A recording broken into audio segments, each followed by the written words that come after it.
Alright, I set the tent back up without the fly on top, so it was useless anyway. Then I came in here and I bailed the water into the pan and dumped it into the green bucket. This is my laundry bucket. Check this out. It's got a, what is this? This is a grit guard so that the grit goes down the bottom and is below so that I can wash in there. And that white thing there is a tub of hand soap that I was using to wash with. There's still quite a bit of water on the ground here. Let's see, how far is it? I'd say about ½ inch deep there.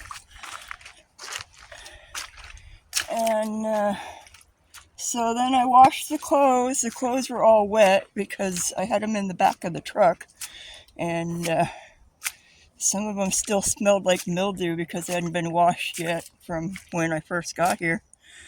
So I hung them up on the line there, walking in between the trees. And there's at least an inch of water in some of these spots.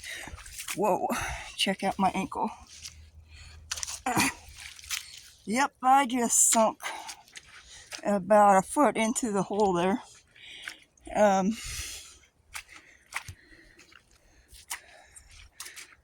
there's the laundry I washed. These are the blankets that I had hanging up, hoping they'd get more dry than they were before.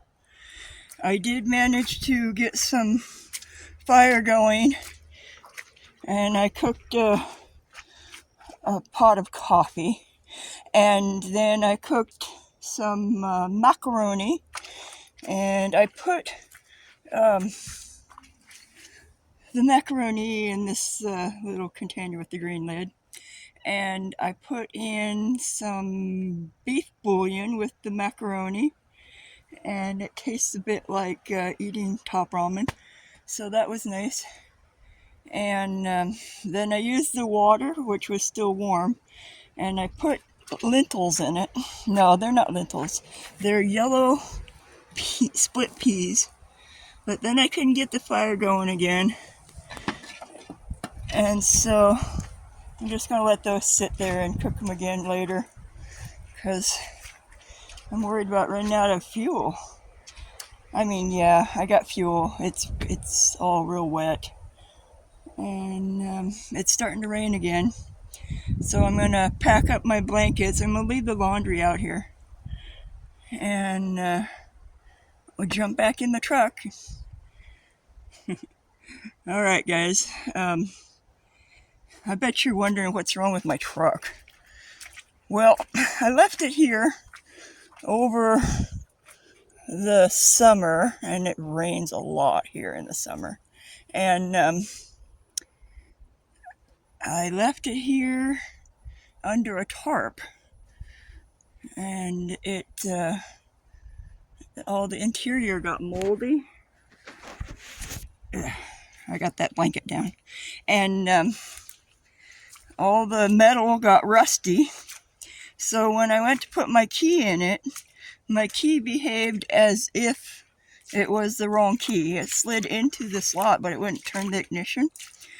And so I put some WD-40 in there, and then I put some brake cleaner in there, and neither one of those, even after repetitive tries, was capable of breaking that loose.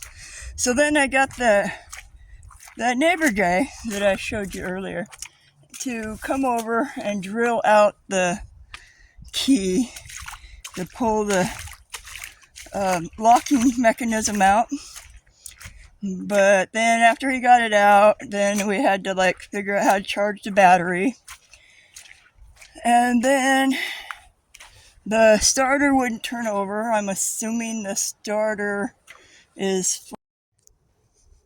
So after the starter didn't turn over, I decided that it was probably rusted. So that's where we're at with that project. Gotta wait for the water to recede enough that the neighbor's willing to come out here again. Let me tell you about how I started the fire, though.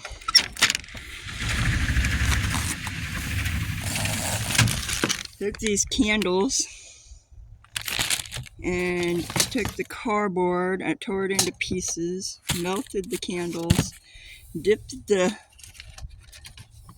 cardboard into the melted wax. Now I have a fire starter. Isn't that brilliant? Alright, I'll talk to you guys later.